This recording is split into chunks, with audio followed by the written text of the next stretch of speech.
múltiples violaciones a otras leyes.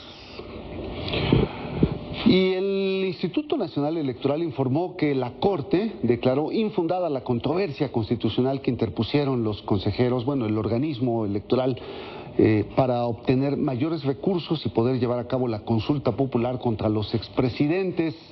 Ante ello, el INE informó que la consulta se hará con lo que tienen, pues recursos que ya fueron asignados a otras tareas. Y para justamente preguntar cómo le van a hacer, me da gusto saludar al consejero del Instituto Nacional Electoral, Kip Espadas. Consejero, muy buenas noches.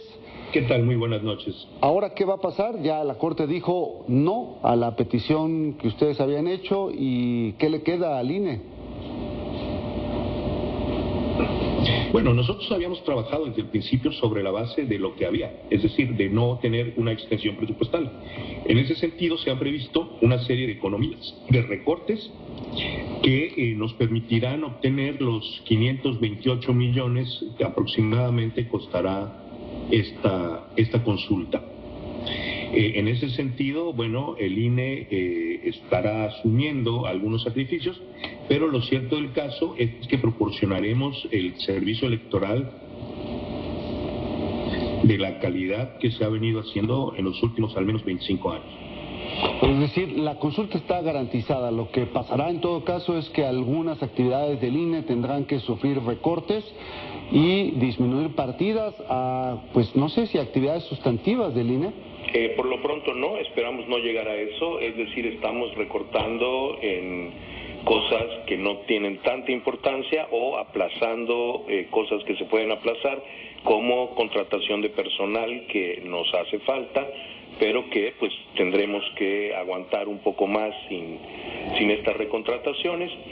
Y sobre la base también de ahorros basados en la reutilización de materiales del pasado, nos hemos apoyado mucho en la infraestructura humana que se construyó para la elección del 6 de junio, tanto en los capacitadores y asistentes electorales como en los funcionarios de casilla. Esto nos ha permitido recortar mucho los costos.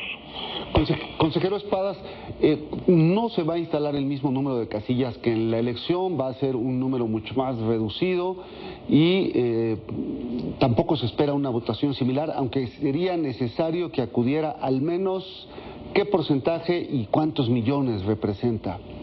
Para que la consulta sea vinculante, o sea obligatoria para las autoridades, tiene que acudir el 40% del padrón, que son aproximadamente 37 millones de electores. Es verdad que se va a instalar una tercera parte del número de las casillas. Esto, por cierto, está previsto en las reformas que se hicieron a la ley de consulta en mayo. Pero, que sea la tercera parte de las casillas no quiere decir que vaya a ser la tercera parte de las ubicaciones. Por ejemplo, yo voto en la casilla 271 de Mérida, Yucatán.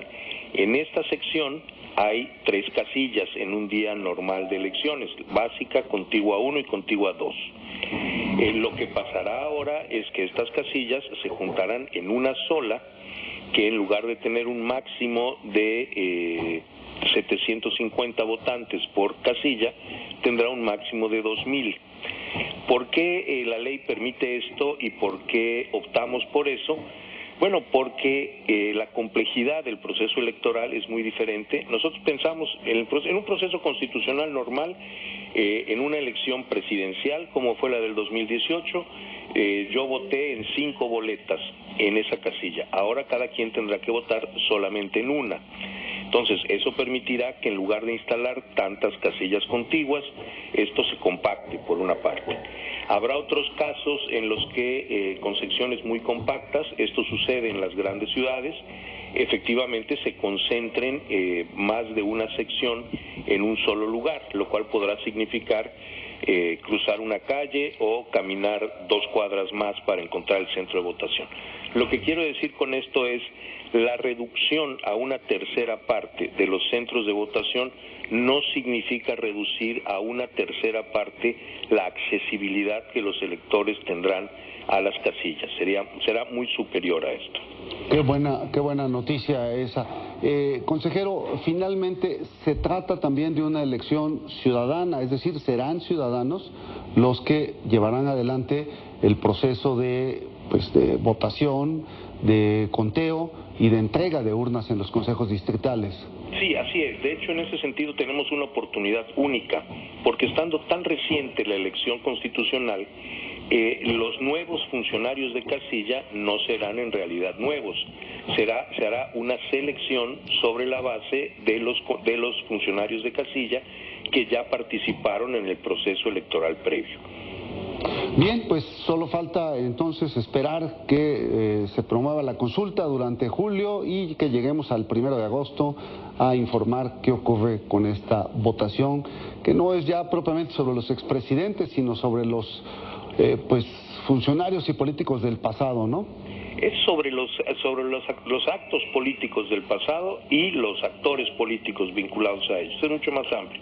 Hay que recordar que es el primer ejercicio de esta naturaleza en la historia del país y que esto reviste una especial importancia en términos de la participación de la ciudadanía.